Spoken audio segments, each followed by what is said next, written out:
कहानी एक दुखी पौधे की मॉरल। हिंदी कहानी। एक छोटे से गांव में एक बहुत ही सुंदर पेड़ था। वो पेड़ अपनी ऊंचाई, हरी भरी पत्तियां और सुंदर फूलों से लोगों को आकर्षित करता था। इस पेड़ के नीचे एक बहुत ही दुखी पौधा था। वो पौधा खुद को असमर्थ समझता था क्योंकि उसकी ऊंचाई बहुत कम थी और उसकी पत्तियां सूख रही थीं। उसके दुखी रहने का एक और कारण ये था कि वो हमेशा अपनी तुलना उस ऊंचे पेड़ से करता था और परिणाम स्वरूप अपने आप को और भी दुर्बल महसूस करता। एक दिन वर्षा के मौसम में भीषण बारिश शुरू हो गई।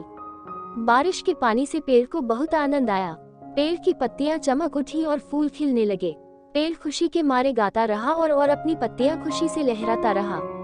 ये बारिश सिर्फ उस बड़े पेड़ के लिए नहीं थी, बारिश का पानी छोटे पौधे को भी मिला। उस दिन जब बारिश थम गई, उसी समय धरती पर जब धूप ने पहली किरण फैलाई, तभी वह पौधा अपनी पत्तियों को फैलाने लगा।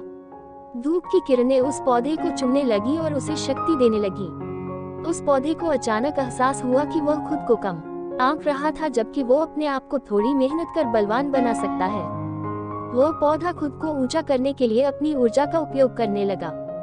धूप की मदद से उस पौधे ने अपनी ऊंचाई बढ़ाने के लिए कठिनाइयों का सामना किया और अपने आप को सशक्त बनाया।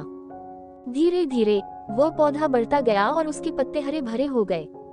उस पौधे ने भी फूलों की महक छोड़ी और लोगों को प्रभावित किया। लोग आकर्षित होकर उस पौधे को देखने लगे और उसकी सुंदरता की प्रशंसा करने लगे।